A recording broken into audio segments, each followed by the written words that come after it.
Okay.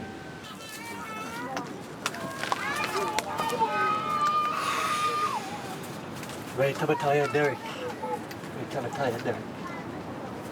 Wow. The chief tells me I can stay on Anuta.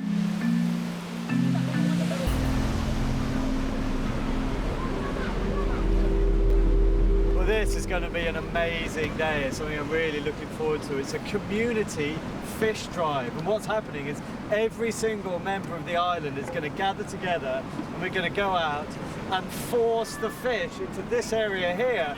And then we dive and spear the lot of them. What could be more fun? Everyone's going to be out there.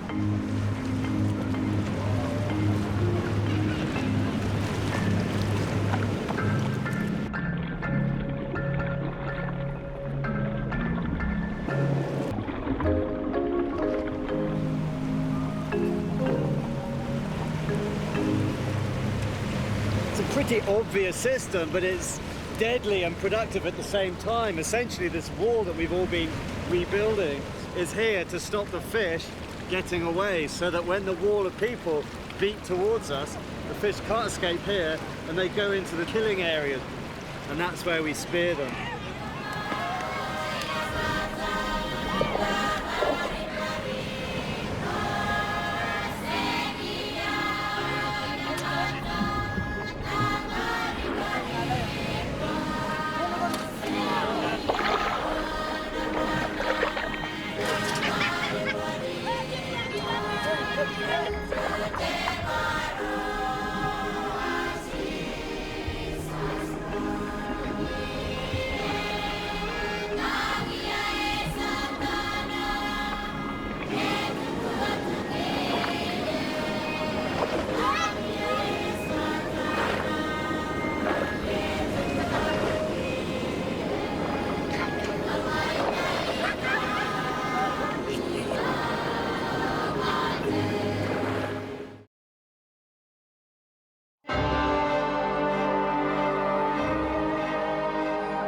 This is the story of a superstar, a sculptor, a painter, an architect, who strides the history of art like a colossus.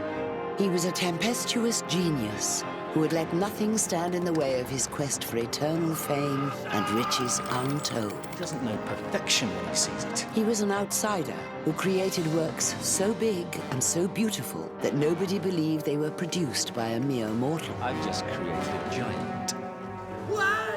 He claimed he was divinely inspired, Heaven's own art. yet stole from popes, fought his rivals, and struggled with his own demons.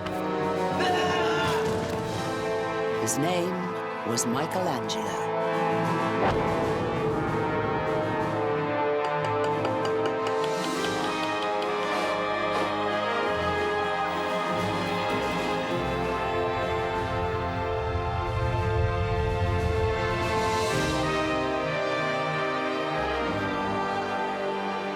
500 years ago, Michelangelo created three of the wonders of the world. The David, the most famous sculpture in history. The ceiling of the Sistine Chapel, the most awe-inspiring painting. And the Dome of St. Peter's, the jewel in the crown on the Roman skyline. But what sort of man was capable of these incredible feats? What do you think I am? An ordinary labourer? You think I'm the honest, simple stonecutter who makes a living with his hands? Well, look at that. What simple artisan could create something like that? Her face will live forever, not just from this century to the next, but on and on and on and on and on. Heaven's own art, not mortal, but divine. Within a month of Michelangelo's birth, his family moved to Florence. He had an unhappy childhood. His mother died when he was 6, leaving his father, Ludovico, with 5 sons to bring up. Money was always tight. Ludovico was a lowly paid local official with aspirations of grandeur. He was appalled by the young Michelangelo's love of the arts.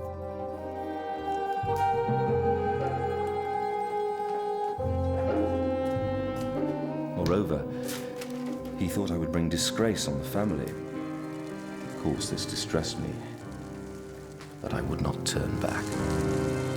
But for all his father's opposition, Michelangelo persevered and produced works which showed an extraordinary talent.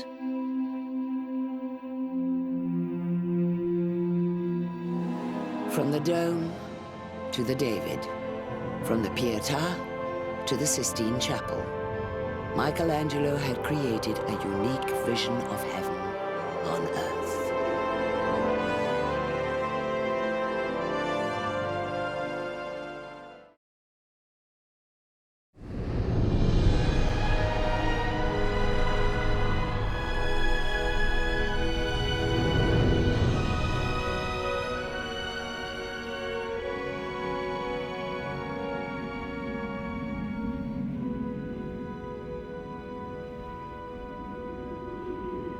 Winter in the Arctic.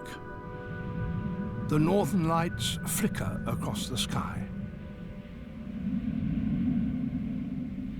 It's a land of continuous night, where temperatures plummet to -40.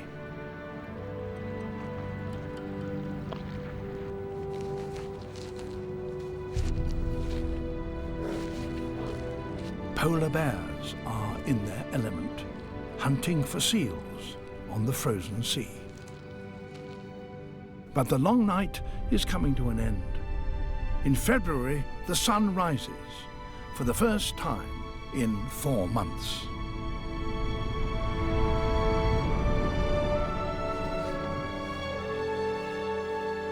In the coming weeks, the strength of the sun will power an enormous change.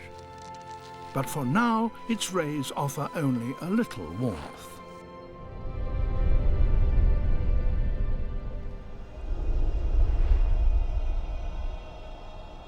At the height of summer, even the permanent ice caps are touched by the power of the sun.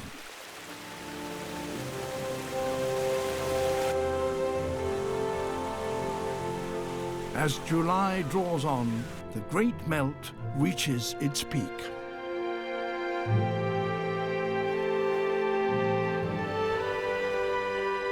The greatest seasonal change on the planet has taken place.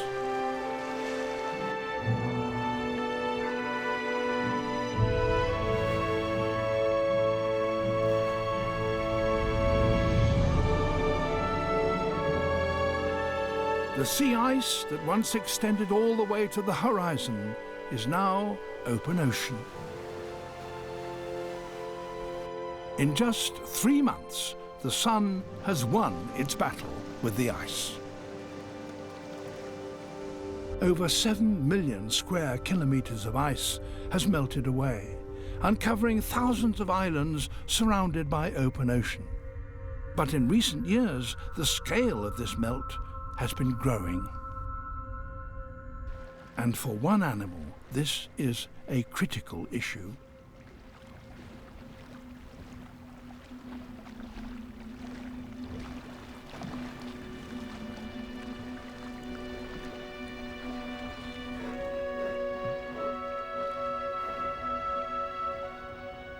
A mother bear and her adolescent cub rest on a fragment of sea ice. With the melt, they're forced to swim ever greater distances to hunt for seals. Their Arctic home is increasingly vulnerable to a changing climate, and this year there has been even less ice than normal.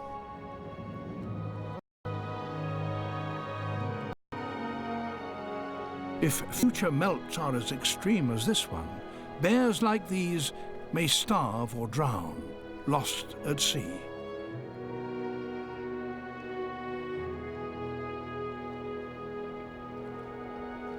This is one of the last pieces of ice now adrift in the open ocean. The polar bear's icy world has melted away.